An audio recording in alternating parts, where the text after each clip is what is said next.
ខ្ញុំឲ្យម៉ែទៅដនដឹងកូនគេខានមិនបានទេកូនលងចិត្តជ្រៅទៅហើយគេលក់អីវ៉ាន់ចាប់ពួយនៅផ្សារម៉ែអើយបើសិនបាននាងជាកើយម្លេងកូនបានស្បើយពីទុកថាចិនលក់ពេញផ្សារកូនថាស្អាតមានតែមួយ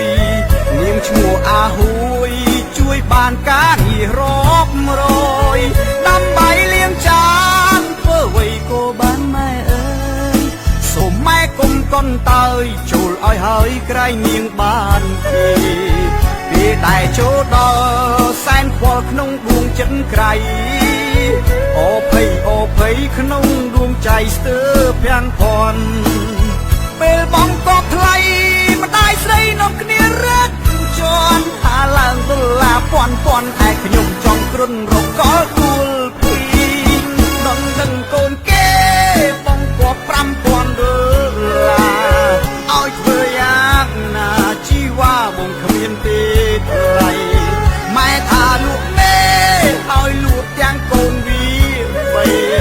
លក់ស្រែលក់ដីថ្លៃអើយនៅមិនគ្រប់ឡើយ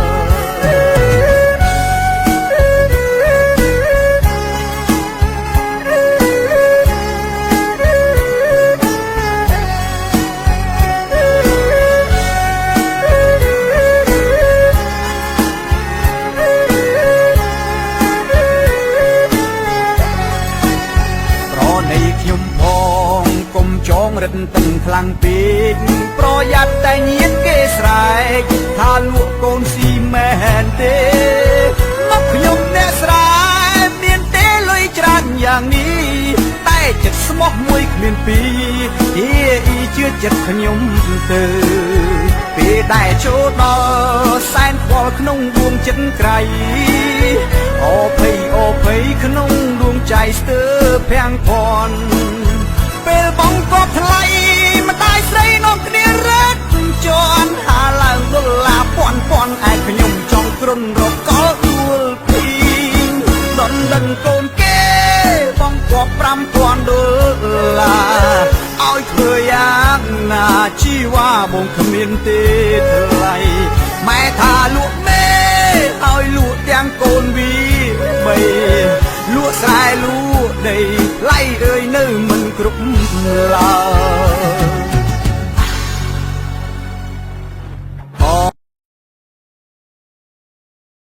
អូយវាដូចថាវាមានចិត្តស្រឡាញ់កូនអ្នកចាខ្ញុំមកនេះចង់ជាប់សាច់ជាប់ឈាមជាមួយអ្នកថ្លៃទឹកដកហ្នឹងទៅ5000ម៉ាននេះ5000ថយម៉ែថាឲ្យថយម៉ែថាឲ្យថយម៉ែថាឲ្យថយម៉ែថាឲ្យថយដនដឹងកូនគេបងក៏5000ដុ